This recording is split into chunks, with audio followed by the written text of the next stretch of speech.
Oh, shoot. The game of my roots. I just finished this bad boy. Ladies and gentlemen, I have finished Bomb Rush Cyberpunk. It's about time. I had this game for like a year at least.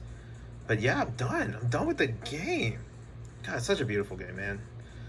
One of my top games of last year still is best ever. Love this. Immediately, I'm probably gonna play the rest of the Jet Set Radio, even though this is not Jet Set. Well, and usually I don't know why I always go into these like, gaming, like I finished this game kind of reviews, and I'm just like, well, I finally finished Bomb Rush. And the reason why that I go into it, because I kept the game so long that it took me this long to actually finish it because I've been busy with other games. So it's very rare that I ever finish any games, even though I kind of been in a finishing mood because there's a good amount of Switch games, there's a good amount of PS1 games and other emulators that, I just been like, yeah, I think I finished this game, and hey, it took me this long, and that's going to be, I don't know. I have some games that are just like a year of just like me keeping it and I haven't finished it, and it took me a while or something. And I guess that's how I treat games in a sense, because I enjoy them. I do the collectibles. I do this and that. I want to actually really complete it before I actually review and talk about it. But I feel like I should definitely make videos of me reviewing games in my impressions instead of me reviewing it when I finish them, because let me tell you, yeah, I'm probably not going to finish any game until like, the next year. It is what it is. But Bomb Rush Cyberpunk, I finally finished this game. I kept this for a year. It was my last year's like, top games that I played, and this actually was in the list, and for a good reason. Now, for those that don't know me, I skateboard, I breakdance. Two sports, two art forms that basically is the light and kind of like the shining light of this, this game, this story, the, Jet Set Radio itself. So it only makes sense of like why I kind of, find myself involved with it. Even though I never really grew up with Jet Set Radio, I'm kind of like a little too young to actually know anything about a Dreamcast, even though I seen it before in my childhood. I don't really own one as a kid, so I don't know any specifics of just like me having a Dreamcast at all because, well, I never really owned one. And therefore, I never really touched Jet Set Radio. And I know it was on the Xbox, but then again, I never really owned an Xbox either. I was mostly PlayStation and Nintendo. So when it comes down to basically witnessing Bomb Rush, and the first aspect of me witnessing a game like this was there was another game. It was kind of like Jet Set Radio. It's very close to it, but it was another game that was also in the Switch that is more older than Bomb Rush for sure. And pretty much, I don't know really what happened to that game. I believe that, and this is what I think that game, the creators of that game also made this one. So maybe there is some connection to it, but I couldn't remember at the moment because we ain't talking about that game. No, we're talking about Bomb Rush Cyberpunk, because I finished this. I wanted to know the story. And this whole review of me talking about the game is basically the aspects of just talking about this particular story because I find it interesting, philosophical, and a good message, but also there were some confusing parts, but I also just didn't mind it because it made a lot of sense in the end.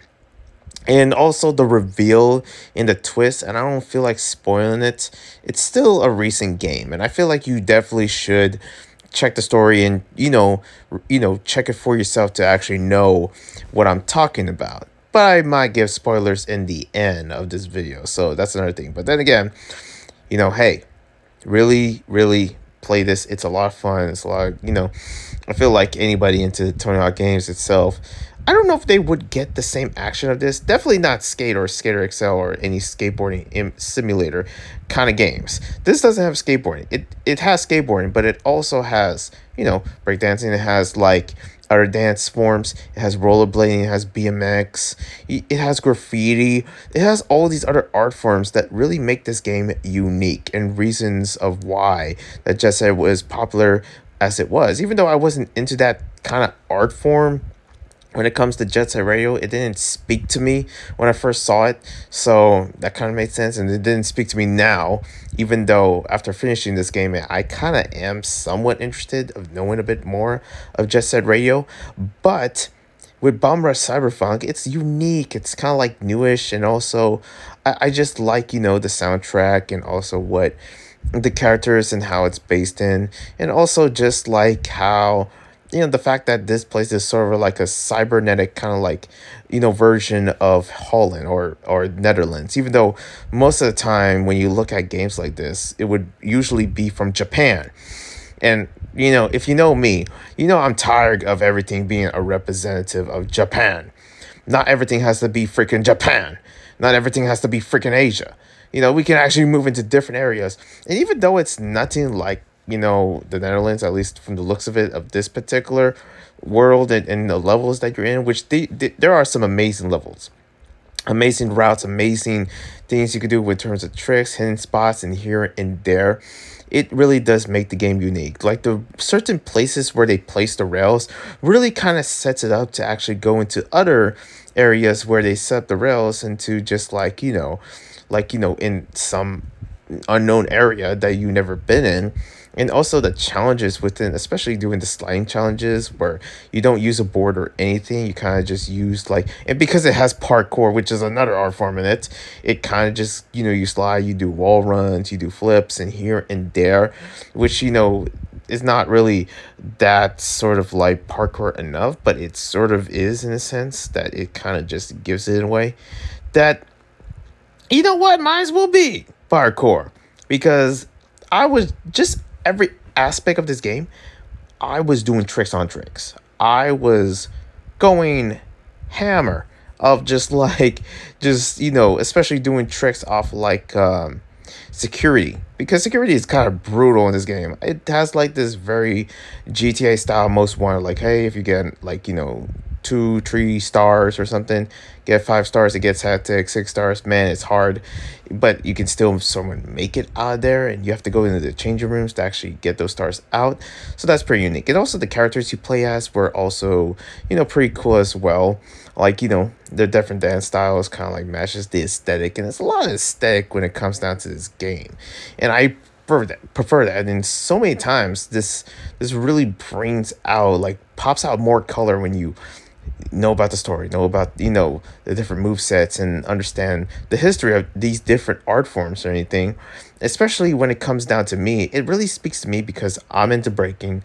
I've been skateboarding for years, so of course it's gonna speak to me through that sense. But just checking out all these different art forms like rollerblading and BMX and graffiti, I kind of find myself really, really sort of being influenced with that because of this game.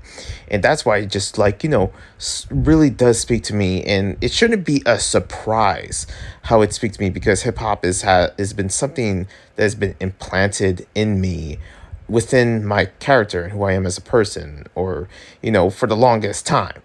And that it kind of just the way I talk or just how I dress kind of really showcased that. Now getting to the story, man, I don't know what it was within it. There was some confusing point. Now I just want to let you guys know this, that within the story is pretty good. But the thing is, when you play this game for the span of the year, and there is certain weeks where I did not even freaking touch Bomb Rush Cyberfunk. I'm in, and also the name is kind of I wish there was a simple way of saying this, a more catchy way. Just call it Cyberfunk. You had the Bomb Rush in. It's kind of like you're adding another layer of 4 people within it, when it's it feels like it's too hectic when you called it that. I'd rather call it Cyberfunk, so I guess I'll call it Cyberfunk. I wish there was a nickname for it, like Jet Set Radio 4 or whatever. I don't know. But yeah, for Cyberfunk, within the story itself, like this is mostly about, like, like the perspective, because you mostly play a character with a red mask or a red helmet or whatever you call it, especially being after being headless when, during the escape or something. And it's just, it's one of those stories where it's like, you never thought of it, but it was there. And now within the end, which I'm going to get into spoilers later, it's like, whoa, that is, I did not know that. I did not know this. And the thing is that there was only one bad person through all this. I feel like I can understand through the security aspect of it, where they're just doing their job. They're trying to stop these skaters going a bit crazy out there. And that's what you have to do to work in it. Like, and I'm not a police officer. I never work in that field. So I freaking don't even know at all. As a police officer or security, I wouldn't know. I wouldn't know what it is when it comes down to the mindset of a security or a police officer when they see skateboarders trespassing just to freaking do some tricks, because there's some cool spots in that area and they're in there and they want to express themselves in a way where they're in, that's kind of like just a common thing, especially for me.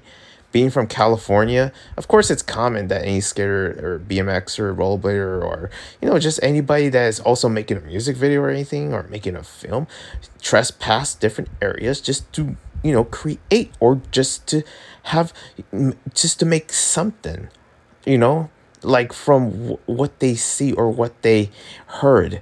And pretty much, I don't know if it really brings that aspect, because you can go freaking anywhere in this game, basically, doing tricks off, like, off a fire hydrant, and then out of nowhere, you just landed on top of a freaking radio tower. How did that happen? But the lines that you go through these, different areas were just so unique. They're challenging, but they're just so unique. My favorite is like this, radio tower that happens to have like, a way of going up there where you have to wall ride the whole entire tower to get up there. And also you see these windmills through the factory, the pyramid factory, which is cool looking. And then you go, pretty much escape that pyramid to go through these windmills doing freaking 50-50 grinds to get to like some pipe that will lead you to a different area, and also you have to do these crew battles or something that they're called, and basically just battling other crews, which is, there is some unique, aesthetic when it comes down to other crews. I don't know about the fashion choice or the decision for it, especially the last one, but it is unique and also a bit hard. But if you know the, which is basically the one way of really beating them is just doing the whole freaking like speeding, or like doing the angle speed or whatever, and using boosters at the same time and doing tricks. If you know what I'm saying, then hey, that's basically just it. That's all you need to do, and you have to do that consistently. And I feel like the harder it gets, the more consistently you have to actually do the freaking angle technique, if you know what I mean. So, with that being said, the story was unique. But this game, I played it for the span of just like, like I said, for the long amount of years. And there's a lot of aspects that I kind of forgot. I really can't give a cohesive way of telling you exactly like, the story or the lore or I just can't, because when it comes to games like that, and that's just life in general, that I basically just, I forget. I'm sorry, I forget what was the purpose of the security, even though from a real life standard, like, I get why they're kicking people out. And also I can get from other just kids or crews that just want to express themselves, and maybe they're bored or they just have this artistic hunger that could fall into illegal territory in terms of trespassing and graffiti, vandalism, but they still do it anyways because it's freaking cool or something. I don't know. I just realized I never really understand it when I say it, but I was like into it when I was a kid. Like, yeah, grind that rail, grind that freaking concrete. And then I realized, like, crap, that's like the city paying for that. And you have security. Their job is to basically prevent that. So, understanding those aspects, I kind of like, really get about this game because it's so familiar to me. And it's very rare to see something like this at all, unless it's another skateboarding game that depicts the culture and within the street culture in any way. But yeah, I guess Bomb Rush does it in a way where it's not really realistic, but it is in full color. And I just love the levels. I just love the characters and everything about it. These are supposed to be my quick thoughts, but I've been having this game in the back of my head for the longest time, especially the ending, which we're about to get into spoilers. I guess spoiler